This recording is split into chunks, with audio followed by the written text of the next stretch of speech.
the first thing I'd like to do before we get started with any commands or anything like that is just take a look around Kali Linux and kind of demonstrate why a pen tester or ethical hacker might use this distribution of Linux. Now, throughout the course, as stated in the last video, you might see a different version of this pop up as I recorded videos on some of the older versions. Everything should still work just as is. You just might see a different look and feel to some of the Kali interface, but all the commands I'm going to show you, everything that we do is going to be the same. So let's take a look and just explore Kali Linux just for a bit. So if we come up here into the corner and we just click on the little Kali logo, you could see that we have nice things broken out for us. So we've got these favorites up here, which we have our terminal, which we're going to be living in essentially. We've got a text editor, we've got a web browser, which is basically Firefox. We've got some other tools down here, docs, etc. The other thing that we can come scroll through is we can see that we have different applications in here. If we look at the different sections, these kind of go in order, which we haven't covered quite yet, but in the order of how a hack might go down. So information gathering is usually the first step.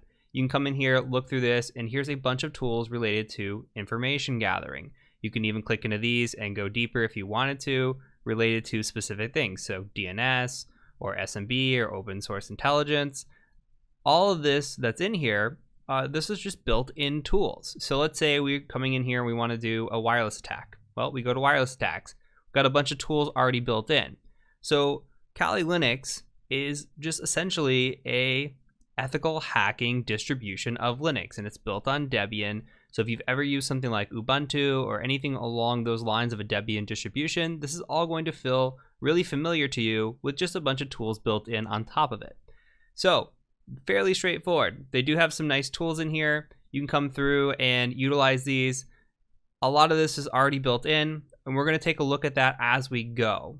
Okay, so the next thing that we're going to do is, and throughout the rest of this course, is start looking at the terminal. So if you come up here, you'll see that we have a terminal.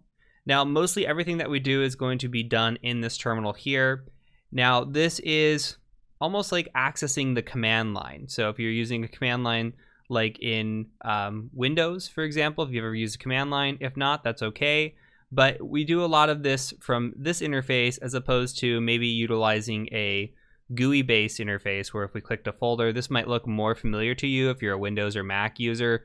You come in here, you have this kind of area. Yeah, we can do that, and sometimes we'll utilize this, but a lot of times we're going to be living right here. Okay, so as we move forward, we're going to start talking about this command line, how we can utilize it and use it to our advantage, and then we'll do some tips and tricks and hopefully learn some pretty neat stuff as we go.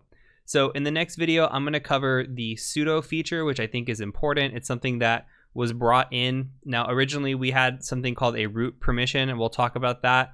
That has changed since 2020.1 moving forward. So we're introducing that into this course, and we'll talk options that you have. So let's go ahead and move to the next video where we talk about the sudo feature.